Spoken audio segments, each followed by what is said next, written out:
Olá pessoal, eu sou o professor João Victor Lima e essa é a sala de aula invertida para a disciplina Conforto Ambiental. No módulo 1 nós vamos ter uma introdução ao conforto ambiental e às variáveis ambientais. Vamos começar então com a conceituação do que é o conforto ambiental. O conforto ambiental é constituído por três principais vertentes: o conforto térmico, o conforto lumínico e o conforto acústico. Essas três vertentes estão diretamente relacionadas ao desempenho humano. Entretanto, o conforto térmico e o conforto lumínico estão mais diretamente relacionados à eficiência energética. Isso porque, se o indivíduo sentir desconforto térmico para frio ou para calor, ele vai ligar algum equipamento para condicionar a temperatura do ar, por exemplo, o ar-condicionado ou um aquecedor elétrico. Da mesma forma, se o indivíduo sentir desconforto lumínico, ele vai precisar utilizar iluminação artificial. Essas duas questões influenciam diretamente no consumo energético de uma edificação. Nos dias atuais, é extremamente pertinente que nós condicionemos a edificação a não necessitar de equipamentos eletrônicos para proporcionar esses dois confortos, térmico e lumínico. Por isso, nós precisamos compreender os conceitos da arquitetura bioclimática, algo que a gente vai abordar nessa aula. Para começarmos a falar sobre a arquitetura bioclimática, a gente tem que começar falando sobre as trocas térmicas. Elas podem ser classificadas em dois tipos: trocas térmicas secas ou trocas térmicas úmidas. Vamos começar então pelas trocas térmicas secas. Nós temos aqui a radiação, que é a troca de calor por produção ou emissão de ondas térmicas. O que seria a produção ou emissão de ondas térmicas? Um exemplo de produção de ondas térmicas é a radiação produzida pelo Sol. O exemplo de emissão de ondas térmicas é a radiação emitida pela superfície aquecida pela radiação advinda do Sol. Nesse caso específico, a radiação produzida pelo Sol adentra o vidro em forma de ondas curtas, aquece a superfície do chão e é emitida em forma de ondas longas. O vidro é um material bastante complexo. Isso porque ele é translúcido para as ondas curtas produzidas pelo Sol, mas é opaco para as ondas longas produzidas no ambiente. É isso que causa o efeito estufa, que é o que vemos nessa situação. Nossa segunda troca térmica seca é a condução, que é caracterizada pela troca de calor por sólidos. Esse fenômeno corresponde à transferência de calor dentro do sólido, de uma extremidade à outra. No caso, quanto mais denso o material, maior vai ser a transferência de calor, e quanto menos denso, menor vai ser essa transferência. Por esse motivo, materiais menos densos como madeira são mais isolantes do que materiais mais densos como o aço. Nossa terceira troca seca é a convecção, caracterizada pela troca de calor por fluidos. Nesse caso, estamos falando principalmente da água e do ar. A convecção acontece de uma forma bastante interessante. As moléculas de água ou de ar aquecida perdem sua densidade e tendem a subir, enquanto as moléculas esfriadas ganham densidade e tendem a descer. Isso vai ser bastante importante quando a gente for estudar a ventilação natural. Vamos agora para as trocas térmicas úmidas. Das trocas térmicas úmidas, a mais importante para o nosso estudo é a evaporação. Ela consiste na troca de calor por mudança de fase da água, de líquido para gasoso. Nesse processo, a água rouba calor do ar ou da superfície ao seu redor para poder mudar de fase e assim evaporar. Esse processo vai ser bastante importante para a gente entender o resfriamento evaporativo, que é uma das estratégias bioclimáticas do diagrama de Gibboni. Agora que já falamos das trocas térmicas, vamos falar das variáveis ambientais. As duas primeiras são a temperatura radiante e a temperatura do ar. É importante ressaltar que essas duas temperaturas são bastante diferentes.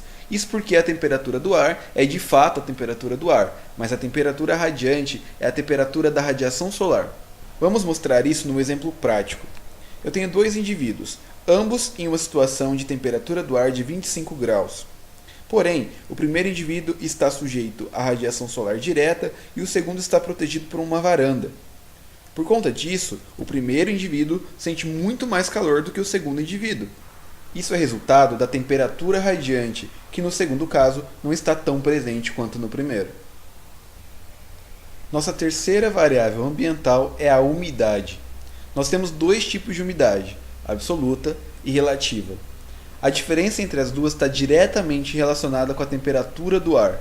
Isso porque cada temperatura do ar para cada pressão atmosférica suporta uma quantidade de vapor d'água antes de ficar saturado, ou seja, antes de entrar no estado de condensação, que seria no caso orvalho, chuva ou névoa.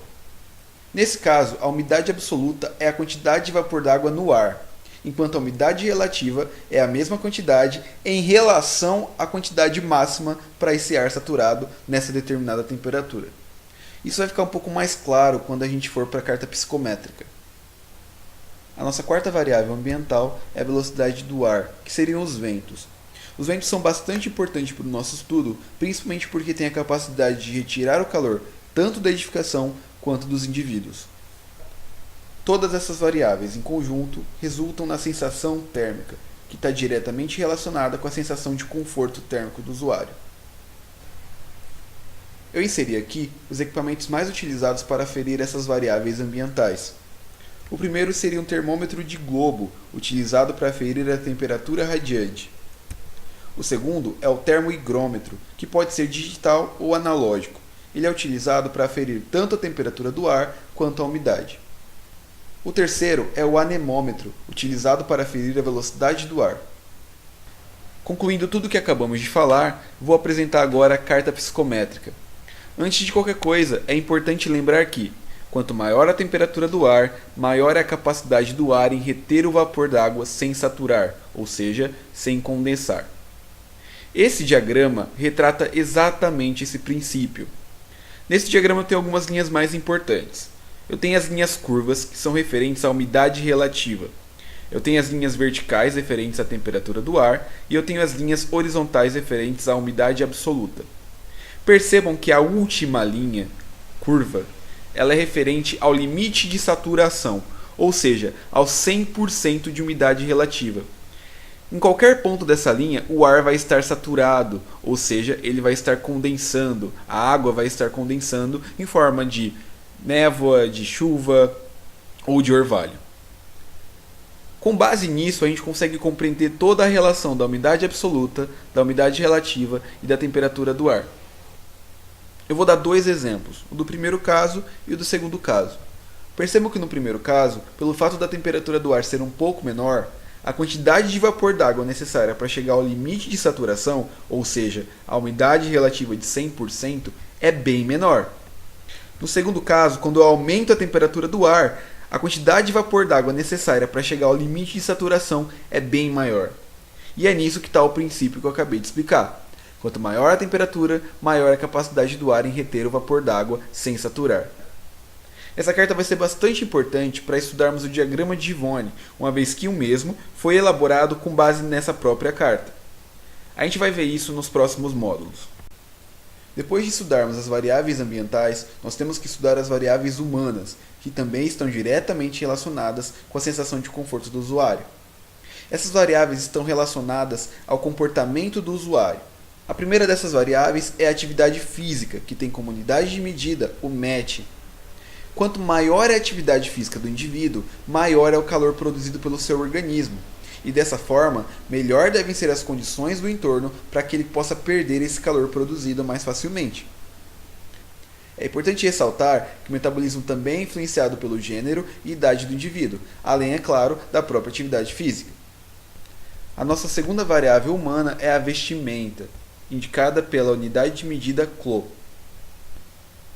A vestimenta que usamos produz uma resistência térmica no nosso corpo, ou seja, quanto maior a vestimenta, maior a dificuldade do corpo perder calor para o meio.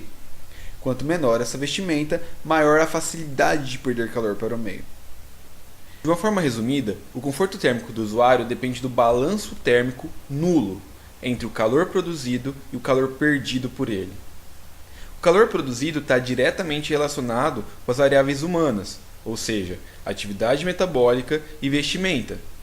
Já o calor perdido está diretamente relacionado com as variáveis ambientais do local onde o indivíduo está, ou seja, temperatura radiante, temperatura do ar, umidade e velocidade do ar. Caso o balanço térmico não seja nulo, o organismo do indivíduo vai acessar o seu mecanismo termorregulador para poder controlar essas trocas. No caso do calor, um exemplo de mecanismo termorregulador é o suor. O suor, ao evaporar, rouba calor da pele e assim diminui a temperatura do corpo do indivíduo. No caso do frio, o corpo reage de formas diferentes. Uma das formas é arrepiar a pele. O arrepio faz com que a pele fique rugosa e, assim, diminui as perdas de calor por convecção. É importante ressaltar que todo momento que o mecanismo termorregulador é necessário, há uma perda do potencial de trabalho do indivíduo, ou seja, ele vai ter algum tipo de fadiga. Nesse caso, uma das primeiras atitudes do indivíduo vai ser ligar o ar-condicionado ou aquecedor elétrico. Então, como o arquiteto pode atuar para garantir o conforto térmico do usuário? A resposta está na arquitetura bioclimática, que nada mais é do que a arquitetura adaptada ao clima. Eu trouxe aqui alguns exemplos de arquitetura bioclimática, mas nós vamos abordá-la mais a fundo no diagrama de Givoni, que aborda todas as estratégias bioclimáticas. Apenas para exemplificar, aqui a gente tem uma edificação adaptada a um clima tropical, ou seja, quente e úmido. Nesse caso, é extremamente importante o sombreamento e a ventilação natural para retirar a umidade contida nesse ar. No segundo caso, nós temos um clima quente e seco. Como o ar já é seco, a ventilação natural não é tão necessária, apenas o sombreamento e o isolamento térmico e, muitas vezes, a inércia térmica, ou seja, o atraso térmico, para que esse calor adentre no edifício apenas no período noturno, quando as temperaturas podem chegar abaixo de zero. De qualquer forma, nós vamos abordar isso de uma forma bem mais profunda no próximo módulo, que aborda o diagrama de Givoni e as estratégias bioclimáticas. Bom pessoal, por enquanto é isso. Bons estudos e até o próximo módulo.